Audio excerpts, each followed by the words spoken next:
we're going to be talking about marketing research.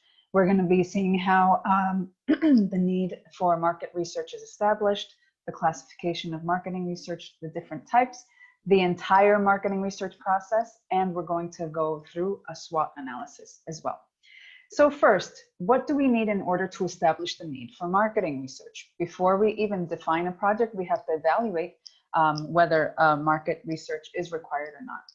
So for an organization to determine a path that the organization wants to take, or some changes that they want to implement, or expand to another country, or create a new product, et cetera, they need to have data, because organizations will make decisions when they have data so that they can make an informed decision. And what kind of data do they need?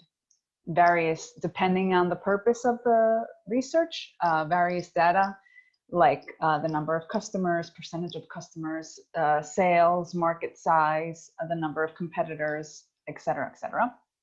And marketing research provides all of this data.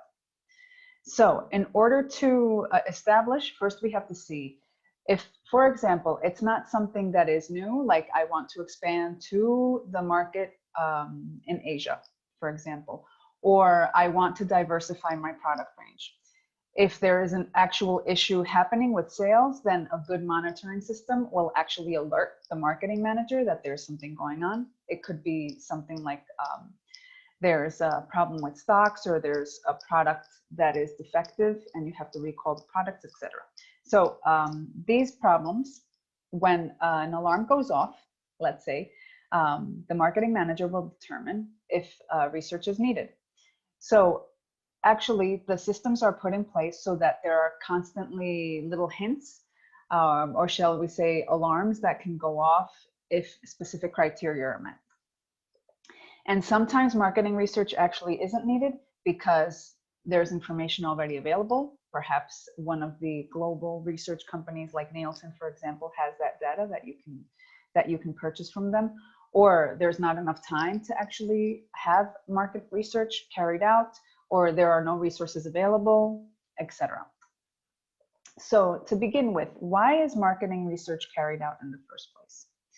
As we already discussed, we know that in order to make an informed decision to carry out different changes or strategies in an organization, you need data, you need information. So the very first objective of marketing research is to collect valuable information so that they can make informed decisions, so that you can detect opportunities, so that you can also detect changes, such as, are there changes happening in the market?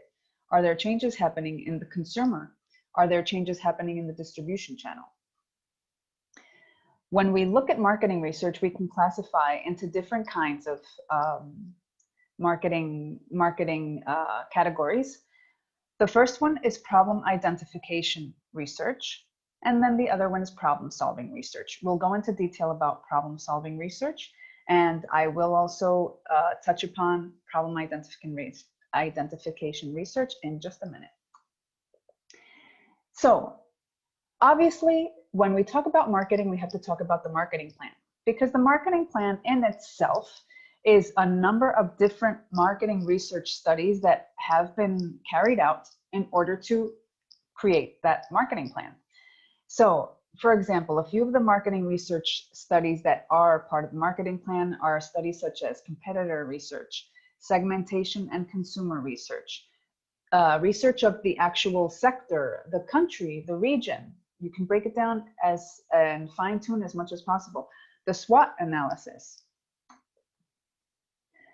If we look at problem solving research, as I categorized before, we can look at segmentation research. This would be the kind of research that is done in order to reach your core target.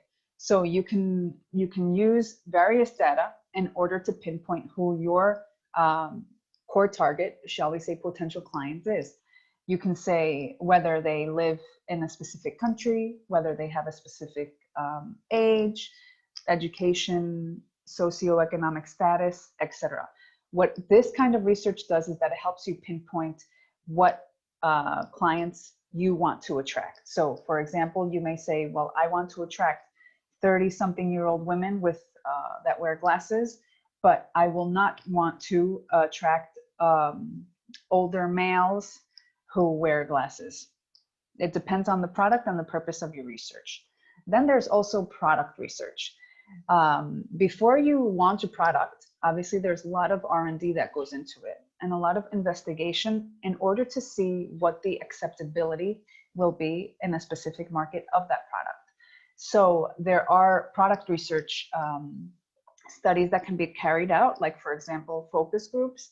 You can give sample products to different people within your core target group so that they can try it out, evaluate it, and then provide you with their feedback so that you can improve the product. You can test the concept. There's many other types of product research studies that can be done. What else can we see? Then there's promotional research. This is especially big in the airline industry. In the airline industry, the marketing departments have a very wide array of promotional avatars, and I'll go into that in just a minute, where perhaps you are sitting in one chair and you have paid full price, but the person next to you has only paid 30% of the price that you have paid. That's because there is a lot of different promotions that take place within airline industries. And for example, as you guys already know, if you book a last minute ticket, you are definitely going to get a better price than if you book it 9 months before. These are the kind of things, and there is an analysis and there are actually dates where you can see how there are peaks and they go up and down. This is the kind of promotional research that is carried out. Pricing research, how to determine the price of a specific product. Are we coming in above our competitors? Are we coming in under our competitors? Does it cover the costs of distribution? Does it cover the costs of the product manufacturing? Does it cover the costs of transport, et cetera, et cetera, et cetera? And distribution research. This doesn't just mean what distribution channels we are going to use, like if you're going to go to the mass market or if you're going to go to a small retailer, but it also entails what kind of distribution transport you'll use, because obviously it won't be the same to use airline transport than to use cargo ships. Another way of looking at distribution research is how many warehouses do I want to have in every country? It's not the same to have 50 or 30 different warehouses established across the UK and Ireland, for example, than to have just one central one. This will increase or decrease my expenses and will definitely affect my overall benefits. Then there's competitor research. This is a big, huge part of what is included in the marketing plan. With the competitor research, the first thing that you do is research and analyze your competitors. The competitors are broken down into direct competitors and indirect competitors. And let me explain to you.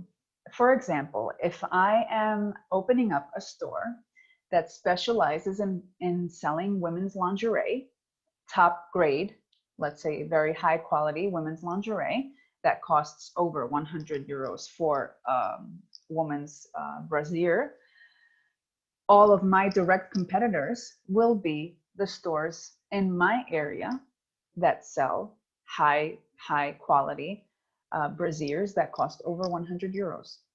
But I will have lots of indirect competitors, because my indirect competitors will be all those establishments that sell women's brassieres, whether they are expensive or whether they are cheap. So my indirect competition can be a department store, it can be a discount store, it can be a boutique store, it can be lots of different establishments. As long as they sell women's brassieres, they would be my indirect competitors. It's also important when you do your competitor research to research all of the information that you have available to you out there.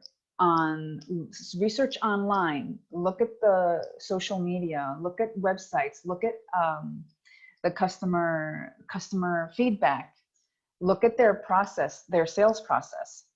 Try out, if you can, their service or brand. See if you can try it out and have that consumer experience and see how you can improve upon it. Research their operating range. Are they worldwide or are they locally based?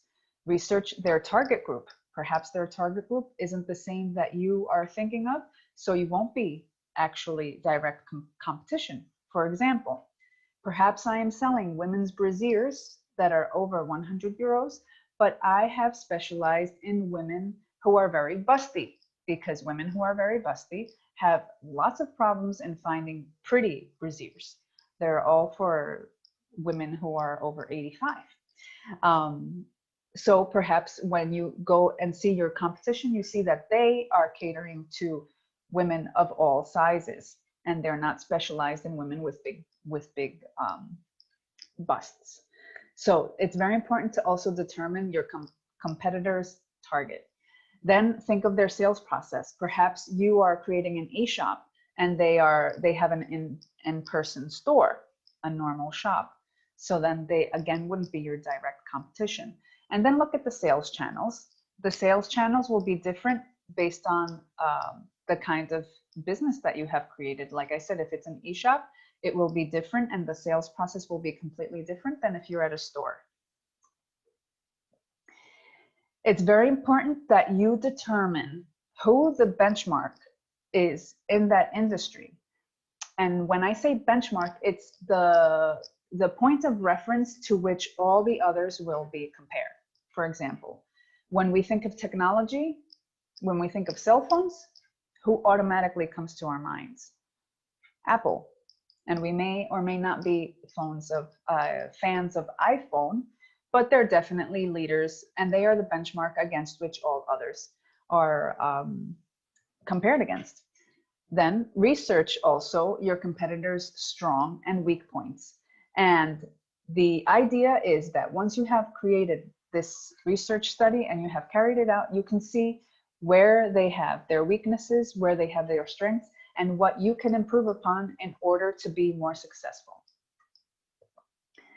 Then there's also the very important part of consumer research. Consumer research, excuse me, not only studies your consumer, but it studies a broader range, such as the potential client, the target, and the avatar. It's not the same to say, like I just explained, my store sells brasiers for women who like to spend money, more than 100 euros, than to say my store sells expensive brasiers or high quality brasiers at a high price point to women who look for beautiful lingerie and are busty. So that would be, your potential client would be any woman or even man who wants to buy a brassiere, but your target group would be the busty women who look for pretty brassieres and are thinking of spending a lot of money on them. And with consumer research, the objective is to collect qualitative and quantitative data. It's really a mix of the numerical, as you guys learned in the last class, numerical and quality-based information.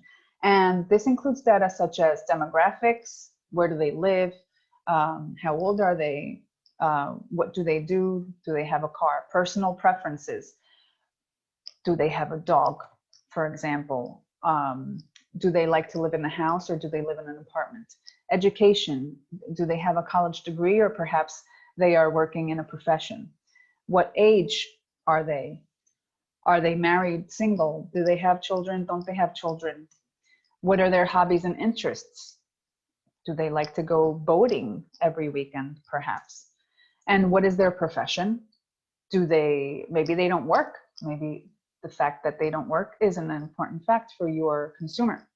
What else could we add here? The list goes on and on and on.